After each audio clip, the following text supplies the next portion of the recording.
Kenna dubartiin teenna gaariin hin jirti miidhamaa jirti biyya arabaa keessatti dalaytee dayfitee shintibeetii namaa dhiitee wallaahi kiinnootiniin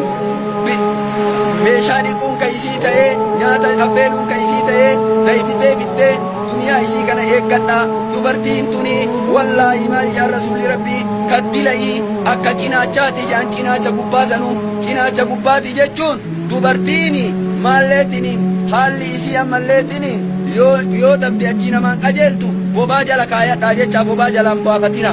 bobaa jala kaayadhaa bobaa jalaan baafatina jechu cinaachi gubbaa yoo cabe hin deebi'u isiillee ammalleetiniin yoo akkootiniin jallinna isii kanaan hin horatin akkuma isiin jirtutti hin horatin nama dhibaa ufitti qabaa jechuu barbaade dayfitee fittee ifaajeedhaan fittee biyya arabaa kana keessa hin arginaa wallaahi dayfitee fittee akkasitti xaartee fittee rabbi barakaa isinii haa godhu duniyaa isii san deebisaa jechuu barbaade.